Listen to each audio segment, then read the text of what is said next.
Hello everybody, Silverplace is back and I am going to be doing the rares, epics and legendaries all in one video, mainly because I just had a look at them and it looks like there's not actually that many. So yeah, I'm going to go through them all. I'm going to rate them 1 out of 5 stars, 1 star being awful, 5 stars being fabulistic. I don't know what that word is, but it's a word now and I'm going to use it for this video because that's where I'm at. But no, this will be my last card review of everything. I actually really enjoy these videos. I really appreciate anyone who's been watching these videos and dealing with all of my mumbling and trying to come up with elaborate explanations for why I'm rating these cards the way I am. Obviously all of these are all my opinions, so this is not a actual like prediction. I don't know how these cards are going to be in Arena. I don't know if my reviews are correct. They could all be incorrect, but this is how I just see it in my head and how I think they're going to work out, so you never know. But anyway, let's get to it.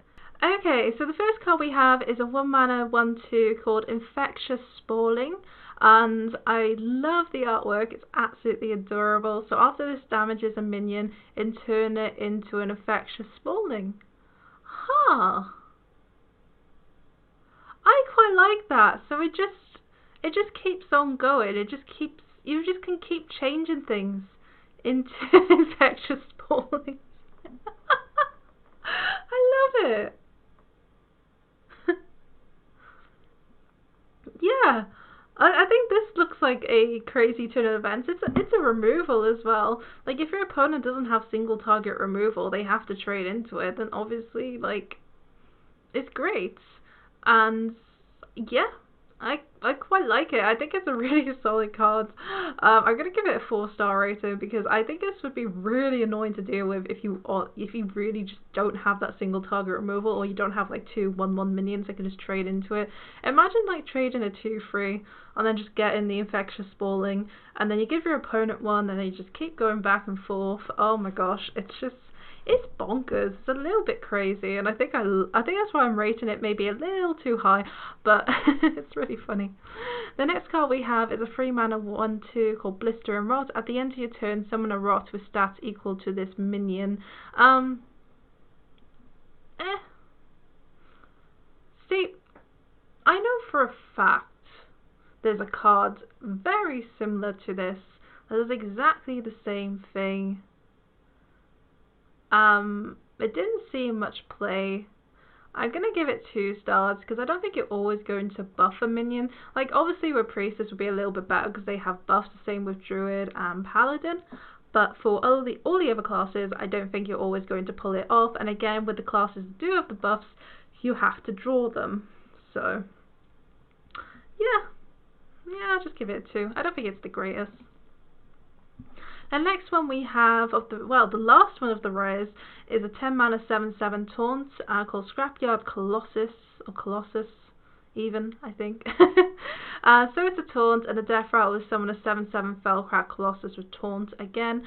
So it's basically like a 10 mana 14/14. It's quite hard to get through. I think it's definitely worth paying 10 mana for. I think it's just incredibly slow though, because I think if you're playing a taunt on turn 10, I think you're basically just dying, right? It could also like protect your like little swarm of minions so you can keep going face as well. It's an absolute bugger to get through, but I feel as though if you're behind, it doesn't help you out as much as when you're ahead. So I'm just gonna give this a 3-star rating. Like, it is extremely annoying to get through, but I think. Okay, so the next cards we are looking at are epics. So the first one I got is a 5 mana 3/3 called Waste Warden. It's battle cry, deal 3 damage to a minion and all others the same minion type. Now, I saw this card and I thought, wow. But then I thought about it and I was like, because it is Arena, right? Like, we all know this is Arena. And you are going to get such a variety of different minions that this is probably just a 5 mana 3/3, deal 3 damage to a minion. However, you can target the minion with that 3 damage. And to be honest, we like removal that is attached to a minion. So even if this kills just one minion, it's okay. It's not great, obviously, but it's all right. The next thing I was going to say as well is if your opponent does have two of the same minion type, then this is fantastic. Like, it is actually really, really strong. I think I have to take in consideration the circumstance. Most of the circumstances is going to be the fact that it's probably only going to deal 3 damage to one minion. That's why I'm probably going to just rate it at a 3. I think it is kind of pickable, but I don't think it's always going to work out for you. So yeah, just going to move on. So the next one we have is a 4 mana 3/3 called Replica Tron. So it's a mech. At the end of your turn, transform a neighbor into a copy of this. Okay. Okay, so if your neighbor and minion is bad, then yay. But if you have, say, I don't know, fell creeper next to you, then it's going to be transformed into a 3/3, which is bad, instead of a 3/6. Yeah, I don't like it. I think it's too unpredictable, which coming from me is saying a lot because I love unpredictable cards. I'm not a massive fan of it. It's very understated for a 4 mana card. I'm just going to give it a 1-star rating. That's actually the lowest rating I've given a card, I think. The next card we have is a 2 mana 2/4. It's called Moarg Artificer, or Artificer even. All minions take double damage from spells. Eesh. I don't know how I feel about that. I guess it's a good card to chuck down if you were removing minions. Especially if you're like mage, right? Imagine if you had 9 mana, you chuck this down on turn. Yeah, you had 9 mana, you chuck this down and you play a Flame Strike and that deals 8 damage to all minions. Same with all the other mass removals as well. So Hunter, he's playing kill commands to the face. What is that, like 10 damage to the face? If he has a beast? Oh no, all minions take double damage. Please ignore me and my obsessive rambling. But yeah, that's still 10 damage from a kill command to a minion. That's still like really insane. But obviously your opponent could also do this back at you, which obviously means it's not the best. I guess it's a 3. It's a very hit and miss, and I like the stats on the minion. Again, I think I've said this a lot in the past, but you're not always going to have spells in arena, or nor your opponents. Like obviously you do try to draft them, but you're not always necessarily going to be offered lots of spells. So the next card we have is a 5 mana 7/3 called Allah. So yeah, we've gone to the legendaries now. So it's Death Rattle, summon a 0/3 Ashes of Isle that resurrects this minion on your next turn. Right, okay, so it's a 5 mana 7/3, so it's very likely to die. And then when it dies, it summons an egg that resurrects it on your next turn. Which I think is easily removable. Like, I think if the egg had better stats, like if maybe you have to deal 5 damage to it, then it'd just be a little bit better.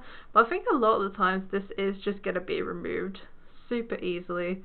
I don't think it's that great. I'm going to give this a 1-star. I probably won't pick this in arena.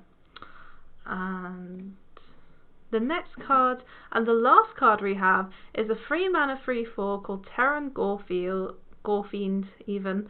I love the art style as well. Look at his little skull horse. Anyway, I'm gonna get a comment underneath saying that is not a skull horse. But anyway, Battlecry, destroy all friendly minions, and the Death Rattle is resummon them with +1/+1.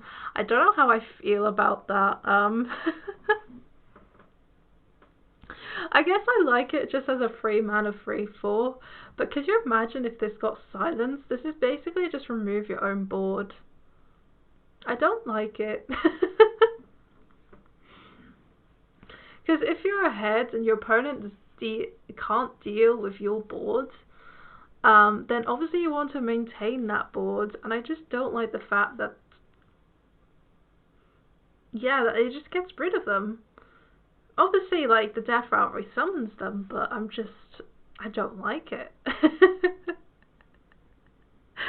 Oh, so such a shame. I'm gonna give this a 2-star. I don't know. I'm just not a fan. Like, obviously it's easily killable because it's only got 4 health, but I just don't think it's that great. I'm rocking back and forth now because I've had way too much sugar. But yeah, that is every single card in my review. That's all of the cards from the Ashes of Outland. We've done it. And yeah, I'm going to grab myself a drink, and I'm going to thank all of you lovely people for watching my videos. I hope you absolutely enjoy yourself.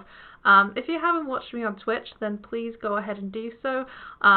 You will hear some more obsessive rambling on there as well. If you have any other recommendations for YouTube videos that you would like to see me do, then obviously please comment. Please let me know, and any form of criticism as well is much appreciated, because I'm absolutely, as you can tell, I'm really new at this. But yeah, see you around. Have a good one. Bye.